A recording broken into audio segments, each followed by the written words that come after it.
suñu xel mu sell di waar bañ ko ñu suufeel le mouvement jeunesse sa xel mu sell ñu problème moom mooy cofeel ñu bëgg mooy suñu mouvement bi am prix Nobel.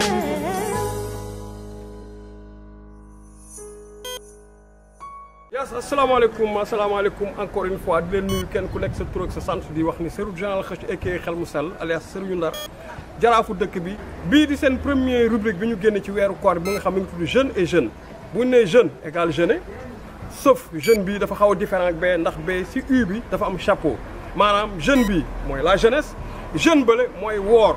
waaw mooy jeune donc voilà daañu génn aussi un peu ci dëkk bi tuuti xool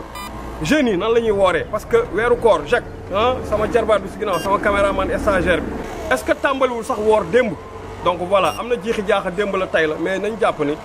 weeru koor lañu wax 30 jours la nañ ko woor ak jàmm ak salaam. alors daañ dugg ci dëkk bi ñu xool jeunes yi nan la ñuy wooree est-ce que dañ koy taafantoo est-ce que jeunes yi dañ koy tëdd est-ce que jeunes yi dañuy julli est-ce que jeunes yi dinañu matal aussi sam seen weeru koor bëgg nañ tam xalaat dox ba seeti kenn ku am importance bi nga xam ne ngi tudd Adama Kane Diallo c'est le président conseil communal de la jeunesse mu nekkal fi jeunes yi daañu ko dem ba fekk ko këram xool nan lay wooree ndax moom mooy gën a dee jeunes yi wala moom da koy woor bu jaar yoon laaj ko affaire laaj ko idéem par rapport à la jeunesse aussi laaj jeunes yi tamit ni ñu wooree bëgg nañ ci jël ku ne ba ci ñi nga xam ni tamit chaque mois de ramadan dañ koy jàpp ci benn angle bopp koñ teg marmitu café gi wut tàndarma wut mburu ku romb nu jox la pour nga xewlu parce que dañu ne weeru koor weeru yërmande la weeru koor weeru xéwal la weeru koor weeru def lu baax la ñu bëgg ci def lu baax a baax xam naa rek du ma def lu dul Jacques le nouveau caméraman de Mbedd Mi TV. sa xel mu sell fajar la ñu yeewu ci teel raxas suñu xel mu sell di waar bañ ko ñu suufeel le mouvement jeunesse sa xel mu sell ñu problème moom mooy cofeel ñu bëgg mooy suñu mouvement bi am prix Nobel. parce que boo liggéeyee doo am loo yóbbu sa kër il faut nga ñafe koor gi ni nga ko doon dóore waar avant ñuy woor bu nu wooree noonu rek nga mën liggéey. da ngay tenir rek. en général nag gis nga weexu koor moom amul taafantoo amul daan c'est-à-dire que da koy tàmm depuis à bas âge. da koy tàmm bas âge xam nga bu njëkk am na si ñi nga xam bu njëkk da ngay gis ni nga nekk xale nga xëy suba dem jàngi école doo ndékki. tu vois doo ndékki récréation ngay génn des fois récréation am na nu muy demee sax doo ndékki nga continuer ba heure añ.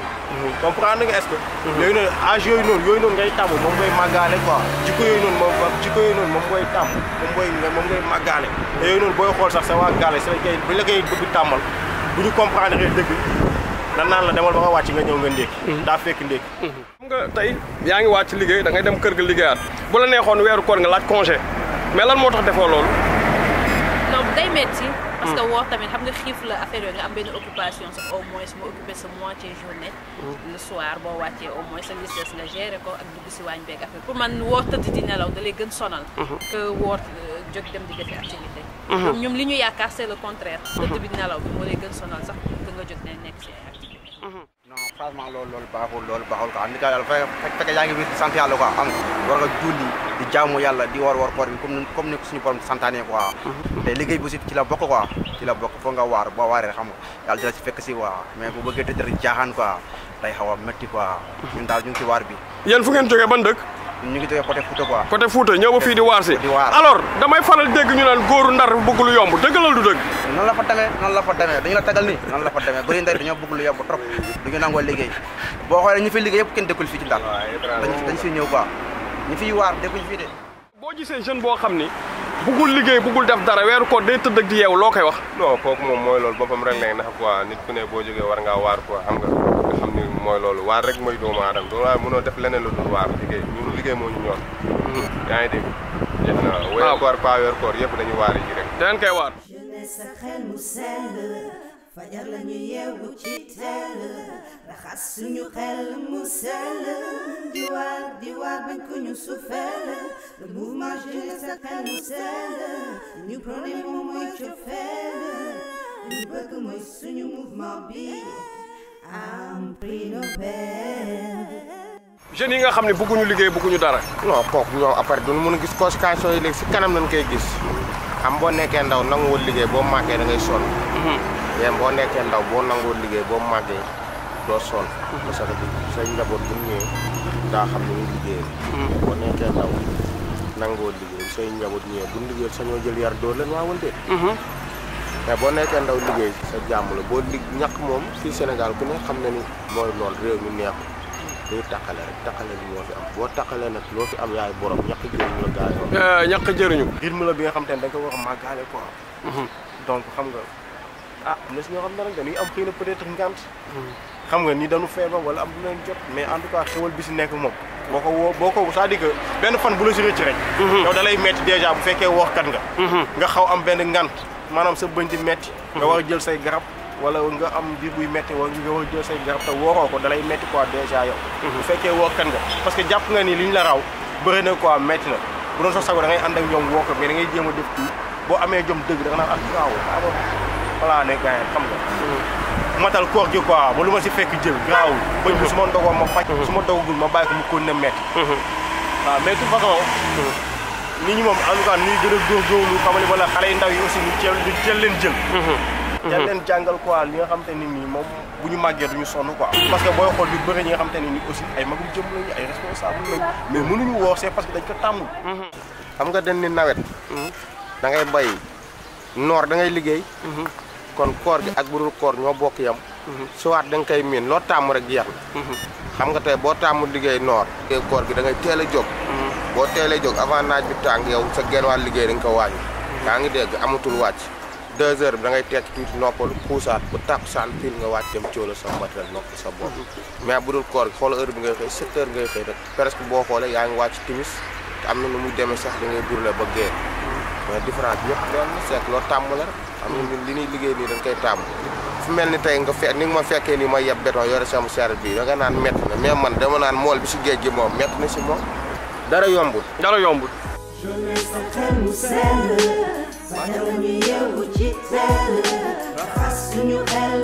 xam nga woor aussi ñu terminer dernier point bi dafa am charte koor mooy da nga war a naafila da nga war a julli fajar takkusaan timis gee ak yooyu yëpp mais am na jeunes yu bëri yoo xam ne pour ñoom woor xiifal biir am na ñu ma ci xam yoo xam ni na ma yàlla baal wala sax wala soit année bi yëpp daaw ma leen gis ñuy julli weeru koor dafay ñëw rek ma gis ñu commencé julli alors jeunes yooyu loo leen wax.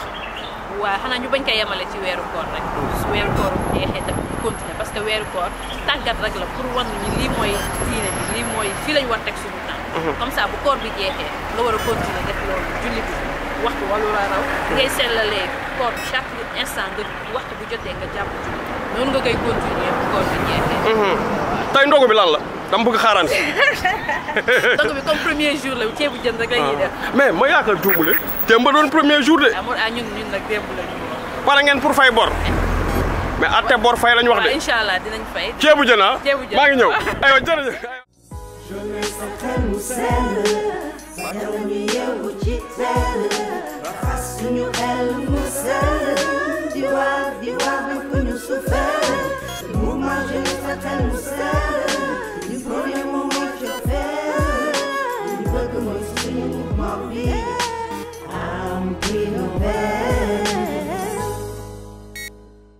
weeru koor moom weeru jaamu pour jaamu yàlla la ak tamit tàggat sa bopp ndax nekkul ne weer koor dafa da ngay wor rek nga bàyyee ko jàppee ko ci tëdd ak nelaw wala tayal parce que liggéey bi ci boppam jaamu yàlla la ndax liggéey bi dafa lay occupé yoo xam ne mënoon nga def yoo xam ne naka sudul noonu la mais boo nekkee ci liggéey bi nga doo tala def ci yenn yi doo tala wax yenn yi da ngay concentré woo xam ne yow yaa ngi jaamu yàlla façon boo xam ne parce que li ngay liggéey da nga koy yóbbu sa kër pour mën a dundal sa njaboot pour mën a tedd pour mën a téye sa ngor léegi nag boo defulee loolu daf lay tax ubbi yeneen buntu yoo xam ne da ngay def yoo xam ne gënul léegi tax na ba koor daal buñ ci nekkee nañ boole ñaar yëpp nañ liggéey nañu woor nañ julli nañ def lu baax tey wàññi wax yu bon yi xool yu bon yi jëf yu bon yi su ko defee buñ ci jéem a tàggat suñu bopp rek yàlla mën nañ cee dimbali ndax nekkul lu yomb nag parce que yàlla bu ñu mayee sens boo xam ne dafa ñu sant koor am na lu mu ñu dig loo xam ne mu ëpp lool ndax waxuma la wérgu yaram bi parce que boo xoolee lekk léegi baaxul ni mu mel ci yaram léegi nag ak am nit ni muy amee poids tamit jaaduwul façon boo xam ne boo wooree sa biir dina mën a noppalu te di nga gën a am oyofte ci sa bopp su ko defee boo ci boolee liggéey bi loolu daf lay gën a mën a yokk ci sama xalaatu bopp comme duma encouragé ñi nga xam ne dañuy liggéey naan boo liggéeyee da ngay boo kooree da ngay wàññi na nga daan liggéeyee wala da nga koy jàpp ci ay nelaw ak yi mel noonu te nekkul yoo xam ne daal tax na yàlla santaane ko daal loolu la kese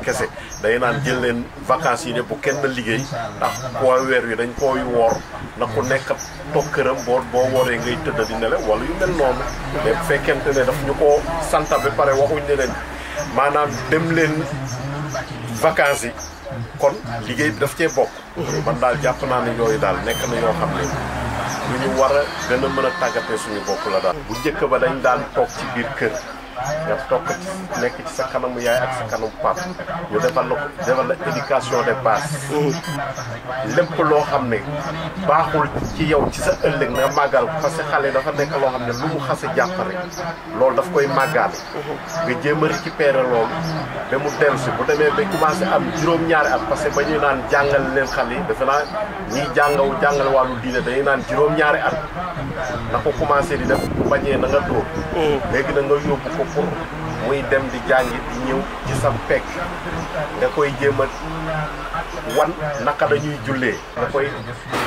wax naka la war a commencé kooree bu fekkente ni sax day commencé suba si ba midi mu bar dem naa ni wala mu xiif dem lekki garaawul mais bu ko defee at bi beneen at bi dina mën a am journée boo xam ne dina ko woor te du lekk wala du naan bu sonnee nga ne ko noppalul bu noppaloo 2 jours bu commencé defaatee noonu lay dem ba mu xam ne lii farata la ci moom mais boo ko bàyyee noonu day demee façon boo xam ne du xam fan la jëm te loolu dafa nekk loo xam ne gënul xale yi nag il faut wax ji kese taxul ñu changé parce que ñun ñëpp ñoo gisandoo mais jege ko comme ni nga ko waxee sànq di ko wan di ko jàngal di ko tette ba mu tàmm rythme boobu defe naa loolu dina noppal ndaw li pour ëllëgam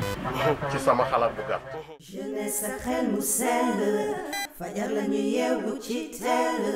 raxas suñu xel mu sell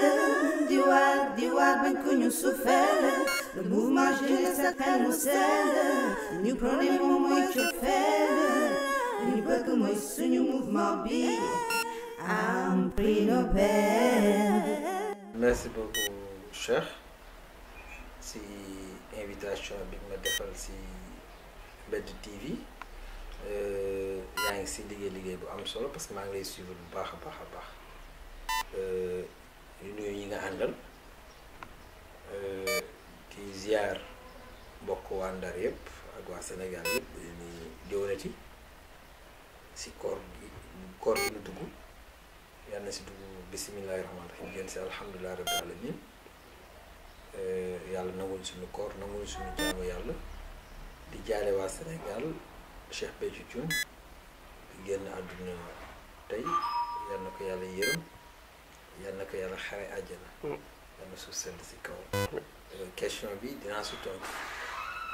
parce que wàllu ndaw la tey ma nekkal fi ndaw yi nekk président conseil de la jeunesse de Saint-Louis je pense que tey ni nga ñëwee seet si ma damay poser si question dinaa si sawar tontu bu baax sax di wax ndaw yi je pense que mosoon naa toogal benn gouverneur yàgg na ñuy waxtaan mu ni ma ndaw Ndar yi dama xaw a yaafus ma ni ba loolu amul de monsieur le gouverneur ndaw yi ñu am taxawaay lañu xëy na sax li may conseil toujours sama morom ndaw yi toujours ma leen di xalaatal dinañ conseil li may ndaw dafa war njaf la ndaw dafa war am taxawaay si saa si bu nekk parce que sa taxawaay sa fulla ak sa fayda ak sa njaflat si la lay nit di lay juger pour mën la jox responsabilité si la lay nit di lay mën a jàppale si yu bëri xam nga ndaw toujours moo yore réew mooy màgg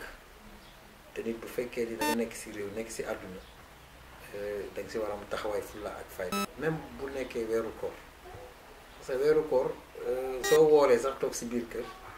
da ngay gën a sonn te soo wooree di def si continuer def say activité continuer def des activités continuer di daan sa doole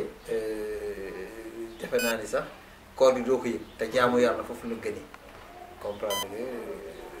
je pense que nit bu fekkee da nga nekk ndaw da nga war a am taxawaay am fulla ak fayda su weeru koor jotee nga woor teewul booy nekk sa ay activité di koy def si weeru koor continuer def ko ba 16h30 bu jotee 17h nga yeewu dem sa kër toog xaar ndogu nga ndogu je pense que comme loolu nga wax léegi idée boobu kooku incha allah naa si xalaat ak sama bureau bu baax a baax a baax xool yi mel ni bu amee danañu gënee mën di yee ndaw yi wante léegi nag gis naa beneen changement parce que bu weeru koor jotee gis naa ndaw yi di def des activités di def ay conférences religieuses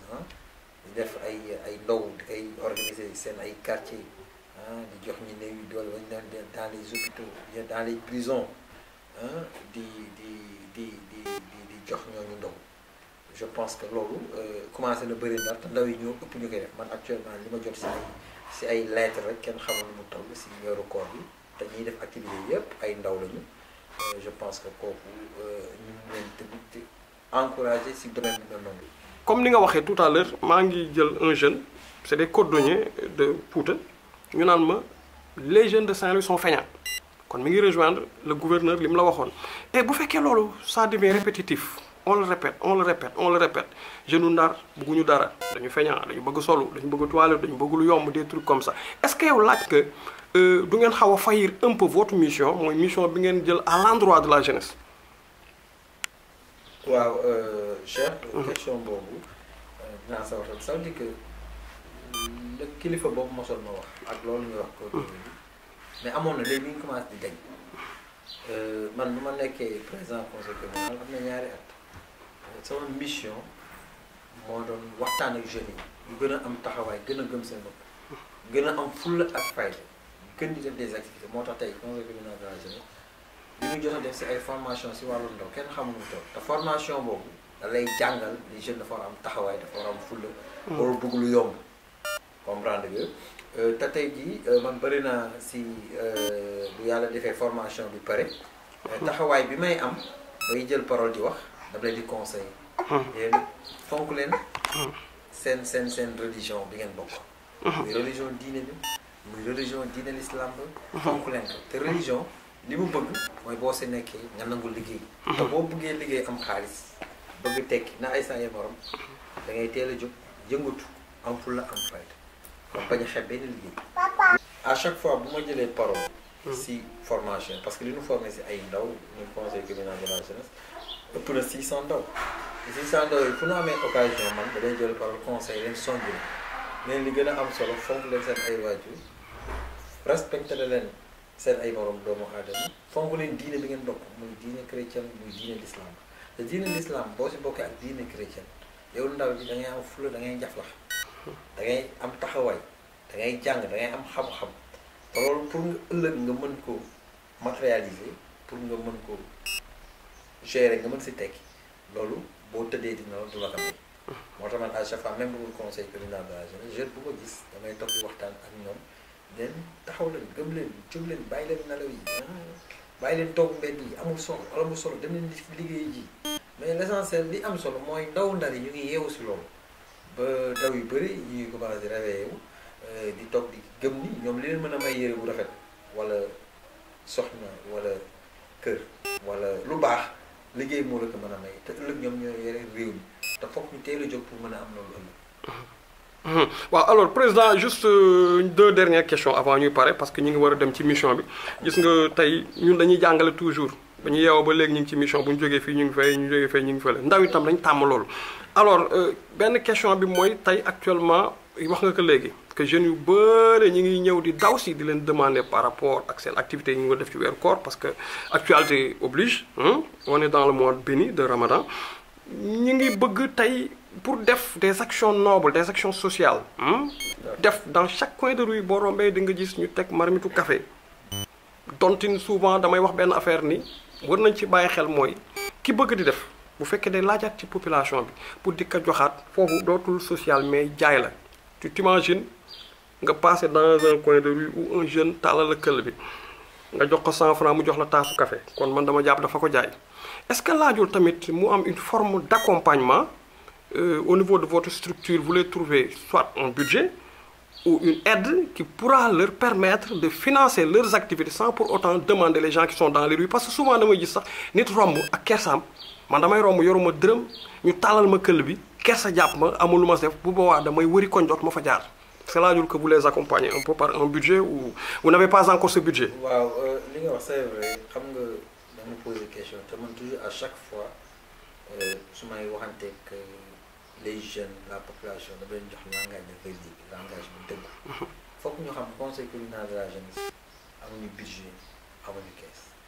bénévole parce que ñun ñoo bëgg loolu ñu dem élection yàlla def ni ñu jiite ñun suñu rôle mooy encadrer les jeunes suñu rôle mooy conseiller des jeunes te depuis ba ñu falee ba tey yàlla mi ñuy defal sutura ba ñu gis jeunes yooyu di def loolu di nekk ci mbedd bi def kën xëy na nit mën na gis loolu yëkkati xaalisam def ko te yàlla rek tax parce que man toujours damay wax rek mën nit ci booy def dara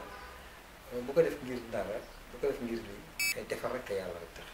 yow même boo si amul fay doomu aadama boobu parce que xamoo li si doomu aadama li jublu yàlla moo xam mais yow def ko te yàlla rek tax mais le conseil communal de la jeunesse tey jii même bu la amoon budget yu mel noonu duñ ko dugal si yooyu parce que am na si yeneen yu ñu ko waroon mën a dugal yi nga xam ni tey jeune boobu di def loolu tey bu ñu amoon xaalis boobu ñu jël jeune boobu formé ko encadré ko defal ko projet financé ko mu liggéey est-ce que comprendre nga fi may waxee mu liggéey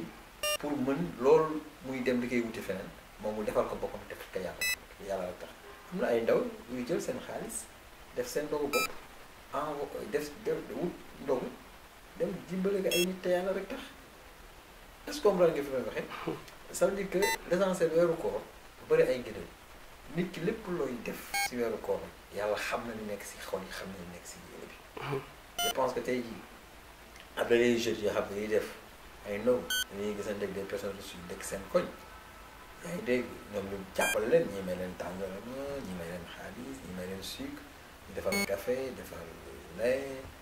wut ay mburu ak beurre wala chocolat dajale ko dem taxaw si télé bi xool ñi nga xam ni peut-être dañuy ñibbi seen kër heure ndogu fekk leen si yoon bi ñu jox leen ko wala ñu gis des gens yi nga xam ni xëy na amuñu lu ndogu ñu jox leen ko lu si waay def rek sa bopp ñu ko defal comme man li ma wax ni man li may jot si lettre ñi nga xam ni si wàllu weeru koor te ñaa koy def xam nañu xamante nañu man su ma amee def su ma amul ne ñaanal leen comprendre nga l'essentiel su ma ko defee lu baax la defaluma ko ngir ñu dama ko def te yàlla rek tax xëy na su ma si wut fay yàlla laa si def l'essentiel conseil communal de la jeunesse ñun daal lépp lu ñu gis li nga xam ne lu baax la daañu ko encouragé bu ñu gisee safaan bi tamit daal ñu jéem waxtaan ak moom mu jéem bañ a def safaan bi parce que c'est notre rôle c'est d'encadrer c'est notre rôle c'est former c'est notre rôle c'est conseiller et orienter. Encadrer, conseiller, orienter et accompagner loolu muy lu noble alors suñu dernière question rek mooy bëtañu may mooy tout à l'heure dañu ànd ma gis mu am quelqu'un bu lay demander de l'emploi ba yaa ngi may interpeller et ma gis ni tu le fais souvent mooy comme li ngay wax tey prouver que ni au niveau de conseil communal de la jeunesse vous accompagnez les gens du man sax la jeunesse parce que ki la doon demander emploi bi weesu na à jeune si kaw ni ñu ko wax ni jeune c'est de 18 à 35 ans comme ni ko tubaab bi waxee donc ñun jullit dañu naan c'est de 18 à jusqu'à l'infini ba ngay sàngu suuf jeune nga parce que un esprit saint dans un corps saint xel moom mooy jeune mais du âge bi alors ma gis ni mu ngi lay demander de l'emploi te là je demande à monsieur Mansour Faye le premier magistrat de la ville bi nga xam ni moo fi nekkal ndar-ndar yi parce que mooy suñu maire on l'accepte mi goro président que yéen au niveau de conseil communal de la jeunesse seen ay ndombal tànk gën a dëgër seen ay budget gën a baax parce que tey kii romb ci mbedd mi aada di lañ wut pour wut loo liggéey tey boo amoon foo ko dugal da nga fay dugal boo amoon loo ko jox financé que ni que demal daaji table da nga koy def kon yéen dafa laaj ñu jox leen budget pour ngeen liggéey ndax li ñuy wax lekketu kese naxul bëy vous l'avez tout à l'heure dit que ni c'est un poste que vous avez choisi pour orienter et pour aider la jeunesse à ce que ñu am ci lu ñu dëju la base fondamentale de l'homme c'est la formation une personne sans formation elle est rien on a financé une personne des millions il n'a pas de formation xaalis bi day nax saay et comme orientation bi formation financement bi mu ñëw après est-ce que laajul nga wax ko direct que que monsieur le président gën leen jox plus de valeur mooy tamit lekkat kese naxul béy parce que boo wootee ni que dimbali ma ci jeunes yi da ngay ànd ak dara tey jeunes yi sax mën nañ dem ba benn instant ñu bañ leen gëm comme ni nga wax parce que ku ñëw am njort ni ah man de am naa lettre aada moo fi nekkal jeune te xamul li nekk suuf lan la mooy xaalis amu fa mën na la weddi wala mën na wër ci temps bi aussi tam expliquer ni ah gars yi daal jaruñu dara ndeke dañuy mbubboo titre rek te titre rek kese la dafa naa taxul ngeen toog. Merci beaucoup Didier Frech ci question bi dinaa si tontu d'abord c'est vrai tey ba nu àndee léegi am na ku ma intercepté mag la am na plus de 40 ans jëm kaw mu ne ndax du ma ko wutal di dëgg yàlla bu ma waxee loolu ma jël lépp tekk su loxo suñu borom ñu yàlla yow miy joxe yàlla nga ma yombal ki yaakaar ba ma am si man ba mu wax ma ko yàlla naa ko wutal neex na wutal parce que xeebul dara je pense que dinaa si bàyyi xel si loolu xëy na conseil communal de la jeunesse structure li nga xam ni dañuy wutal ay liggéey suñu structure comme ni ma la ko waxee mooy conseiller encadré def jàppale état bi si politique jeunesse bi ñuy def si commune yi wala si région yi wala si département yi ak képp kuy liggéeyal état buy liggéey si wàllu domaine lu ndaw boo leen si ñu ànd ak moom liggéey si loolu waaye tamit sollicitation yooyu dafay bëri trop si ñu ma koy sollicité wutal ma emploi wutal ma stage wutal ma liggéey mais lu ñu mënti wax ñi nga xam ne ñoo jiite ndaw yooyu duñ ko mën a bañ mais dañ leen di déglu te daa leen a orienté wax leen wax ju neex conseil leen wax leen yoon bi ñu war a jaar te bëri na ay ndaw ñi nga xam ni ñu ngi si école de formation di def formation ingénierie son image te bu ñu génnee am seen diplôme bu ñu génnee mën nañu bañ a chine wala ñu créer seen entreprise bopp ñu conseil bu tënoon ñoom ay formation tey jii le conseil communal de la jeunesse tey bu yàggul rek organiser nañ ay formation yu am solo yi nga xam ne tey jeune bi tey bu yàlla defee tey ñu jël ko si domaine boobu mën na sam benn aperçu bi nga xam ne da nga ko jàngaloon mën na ko tëri si cadre liggéey boobu le conseil communal de la jeunesse loolu mooy encadré loolu mooy conseil tey dina wutal si ay ndaw ñu def stage jaarale ko si ay antenne ANPEJ wala sunu ay relation kenn xamul nu mu toll mais dans la discrétion ñi taw ñu trompé te am naa ñaari jeunes yi nga xam ne tey ñu ngi liggéey Mat Force le conseil communal de la jeunesse ñu leen ko wutal ak seen ay relation si remercier waa Mat Force lu dañ leen embauché dañ leen jël 3 mois bu doxee après ñu defal leen contrat ñu ko liggéey damay ñaan yàlla bu seen 3 mois yi jeexee ñu defal leen contrat bu baax pourquoi pas ñu dem ba ñu embauché leen parce que c'est notre rôle parce que yàlla def nañ ñun amuñu mais yàlla sutural nañu am nañu ay réseau am nañu ay relation yi nga xam ne ku ñu ñëw wax boppam daan xool si relation yi ñu am nan nañ koy exploité bon foofu tamit wax nga monsieur le maire c'est vrai ñun ba mu nekkee conseil communal de la jeunesse le maire nous a reçu nous a donné des orientations il nous a donné des conseils jàppale nañu parce que duma ñu mukk masuñu jàppale mas nañu jàppale yëkkati na somme 1 million jox ñu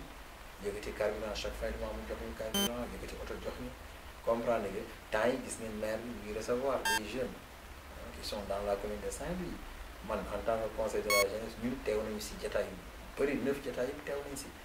déglu ko mu nekk lu am solo di koy encouragé si loolu parce que bu nee dafa nekk maire nekk ministre nekk personne ressource nekk papa nekk tonton moom di recevoir ay jarbaatam ak yooyu wax leen ni leen man war naa leen déglu échanger ak ñoom loolu rek dafa am solo rawatina nag lu day jàppale ndaw commune plus de 350 permis de conduite pour ñooñu mën a nekk chauffeur dans l'avenir kooku am na solo c'est à encourager ñaareel bi bu fekkee dafay déglu naw ubbi benn base de données nga xam ndaw yi ñoo si inscrire ñi am liggéey bind ñi am formation bind ñi am projet de financement ñu bind dina xam exactement dëkkam ñaata ndaw ñoo si nekk liggéey ñu wala ñaata ndaw ñoo si bëgg financement amul moom relation yi moom en tant que ministre en tant que maire mën na soutenir ndaw yooyu moo tax ñun conseil communal de la jeunesse ñu jege ko si loolu pour au moins jàppale ko conseiller ko si xam ne lii muy def ni ñun na ko defal dama war a ànd ak moom si loolu kon monsieur le maire maa ngi koy encouragé si acte yooyu muy defal famille ay ndawu dëkkam te gëm naa ne lu baax la yàlla mën na si def sutur te loolu damay leeral du affaire politique man bu dee woon affaire politique bu ma fa dem comprendre que c'est une affaire citoyenne c'est une affaire diggante le maire sa population lu am solo la parce que mooy maire dëkk yi moom na fi yàlla teg man ba fa demee yëpp dégguma fa sax ñooy waxu politique fekk naa fa des jeunes yoo xam ne sax bokkuñu APR am na des jeunes yoo xam ne dañuy jël parole ni ko monsieur le maire man bokkuma sa parti mais lii ngay def nii rafetlu nañ ko lii dafa am solo kon c'est à encourager nit buy defee lu baax dañ ko war a encourager si loolu mënoo gis nit di def lu baax ngay taxaw di koy critiquer bu boobaa ñii dañuy wax ni kii xanaa dafa dof lu baax la il faut encourager je pense que loolu la xëy na il va recevoir incha allah du yàgg le conseil communal de la jeunesse bu ñu waxtaanee ak xalaat yi nga ma jox nii daan si discuter ak moom ak le bureau du conseil communal de la jeunesse mu xool moom nan lay gën a bàyyi xel le conseil communal de la jeunesse pour gën a mën a bàyyi xel ndaw yi parce que ñun tey jii ñu ñoo fi nekkal ndaw yi parce que ñun kenn toogul nawee ni kii moo yor nii ndaw yi ñoo ñu fal ñu yéen ñu fi nekk te yàlla ñuy sutura ba ñu falee ba tey yàlla ni ñuy dimbali def ñu ay jéego yu am solo ba ndaw yëpp rafetlu nañ ko tey jii sama téléphone mënuñu toog chaque jour te du sonné yu bëri toute une journée day nekk di sonné li may jot si message kenn xamul nu muy toll mais loolu sant yàlla la ak li ñuy am si waaye invitation ak actes yi ñuy def au niveau des jeunes kenn xamul nu muy toll ak accompagne yi ñuy accompagne association yi ak ndaw yi kenn xamul mais loolu sant yàlla conseil communal kenn xamu ko léegi dem nañ ba mu am visibilité ba ku nekk bëgg na jiite le conseil communal de la jeunesse mais bu man ndaw yi la ak suñu borom ñu ñaan yàlla yàlla continuer te ñun ñu wutu ji incha allah dans l'avenir mu nekk ñi nga xam naa nu mën a yeggale suñu mission fi mu yeggale incha allah président ma kontaan trop ah jël si sa temps bu ndaw bu gàtt ñëpp xam nañu weeru koor kenn du am jot mais comme yaa ngi toog di xaar ndogu bi madame moom mi ngi lay toppatoo mi ngi ci waañ bi waaw di la sant di la gërëm di wax ni rek on te remercie te xam naa ce n'est que partie remise parce que y a eu une autre émission boo xam ni ñoo ngi ko créé boo xam ni ci lii la jëm waaw Saint-Louis et développement Saint-Louis rek moo ñu ñor et d'ici peu de temps incha allah rek mën naa am sax si biir weeru koor daañu fi dellusiwaat ah avec équipe bi ak ki ko war a def tamit ah ñu jël la laajaal la say xel mu sell parce que benn rubrique la bu ñu dugal ci biir weeru koor bi jeune et jeune comme jeunesse et jeune comme jeune mois de Ramadan moom la ñu jël si woon et di la wax sa dernier mot. bon d'abord général Kheuch d'abord nuyu di lay encourager si taxawaay bi nga am sa dëkk. parce que amoon nga possibilité comme ñun ñi dem bitim réew wala dem Dakar toog foofu soo gisee ñun ñu toog fii resté toog nekk Ndar mu neex ñu toog mu métti ñu toog mais yàlla la yow taxawaay boobu nag nga am Ndar lu taxaw nga jóg taxaw homme de culture nga nit ku baax nga si famille bu baax nga bokk parce que xam sa ay waajur xam ni doomu Ndar bu mag amoo lu sa dëkk moo tax sooy xeexoo pour sa intérêt bopp intérêt collectif tey man su ma doon xool man sama intérêt personnel heure bi weesu naa fii mais déedéet intérêt collectif fu ma dem du ma wax sama bopp les jeunes laay wax mais nit ñi dañu lay wax sax yow Adama yow wutal doo wax sa waxu bopp ma leen non yàlla xam na lu nekk si xol yi xam na lu nekk suñu yéene te sama wërsëg lu mu néew yàlla na ma ko kon man li ma fi teg ak li nga xam tey ñoo may jiite seen ay organisation duma xalaat sama bopp ñoom laay xalaat moo tax su may dem moo wax sama bopp ñoom seen bopp laay waxal yow tamit loolu nga fi nekkee loolu laa gis si yow à chaque fois doo wax wàllu culture ni man toujours da ngay nu wala toujours da ngay wax sama gars yi bon je pense que c'est à féliciter ak koor gi ni ngi si duggee bismillahi rahmaani rahim yal nañ si continuer alhamdulilah rabbil alamin yàlla may ñu fekk ko may ñu koy teew ay at yu bëri di wax ndaw yi nañ si gën a góorgóorlu nañ si gën a yëngatu nañ si gën a am ay activités parce que woor di tëdd si nelaw rek kooku c'est pas bon boo wooree da ngay def des activités dafay mel ni yëgoo ko bu 16h30 17h jotee nga dem sa kër toog xaar ndogu yow sa soxna sa njaboot je pense que c'est ça la vie dañ koy simple quoi.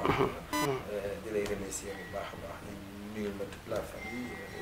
di lay encourage taxawaay bi ak fulla ak faa bi seul le travail pay te yàlla xam na ne di nekk si yéen yi ak pol yi incha allah yàlla dina si may ndam je vous remercie. aywa merci monsieur le président jaajëf waay kontaan nañu.